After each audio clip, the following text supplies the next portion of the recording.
বাজান, আমার চারটা ভাত খাওয়াবা, আমার না অনেক খিদা লাগছে। আল্লাহ তোমার ভালো করবো। ওই মিয়া, আপনি কি ভিক্ষা করার জায়গা পেলেন না? দেখতেছেন খাচ্ছি, তার মাঝে আবার ভিক্ষা চাইতেছেন। আপনি জানতো এমনি দুপুরের টাইম আমার খাবারে ডিস্টার্ব করবেন না, যান এখান থেকে, সরেন। বাজান, আমি 2 দিন ধরে কিছুই খাই না, খিদায় পেটটা সুসু করতেছে, আমারে কটা ভাত খাওয়াও না। শোনেন চাচা, আপনি মুরব্বী মানুষ, তাই এতক্ষণ কিছু বলি নাই। আর একটা কথা যদি বলেন তাহলে ঘাড় ধাক্কা দিয়ে বের করে দিব, যান এখান থেকে, সরেন।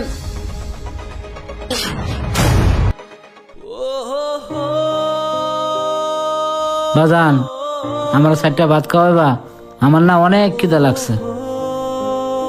চাচা, আপনাকে দেখে অনেক ক্ষুধার্ত মনে হচ্ছে। সমস্যা নেই, আপনি বসেন, আমি আপনাকে খাওয়াইতেছি। আচ্ছা বাজান।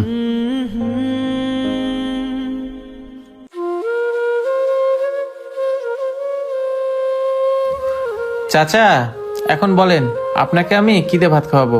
বাজান, আমার না খুব গরুর মাংস দেখাইতে ইচ্ছা করতেছে।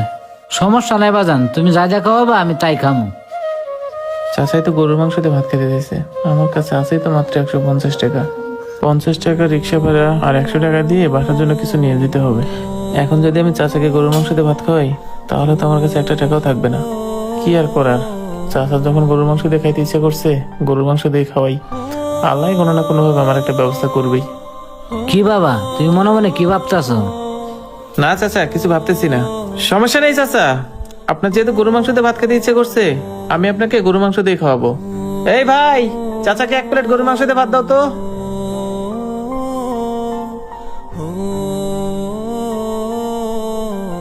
চাচা, গরুর মাংসটা দিয়ে পেট ভরে খান, খেয়ে দিয়ে আমার জন্য দোয়া করেন। হ বাবা, আল্লাহ তোমার মঙ্গল করুক। আচ্ছা বাবা, তুমি কিছু মনে না করলে একটা কথা জিজ্ঞাসা করি? সমস্যা নেই চাচা, বলেন।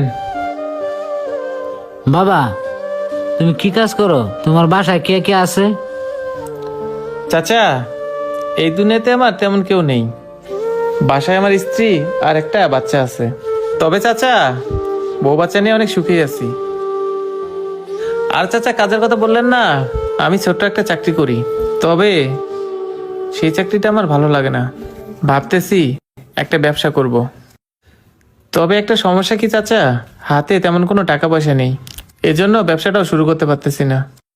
বাজান, তো কি ব্যবসা করতে চাও বলো তো একটু শুনি, দেখি তোমার জন্য কিছু করতে পারি কিনা।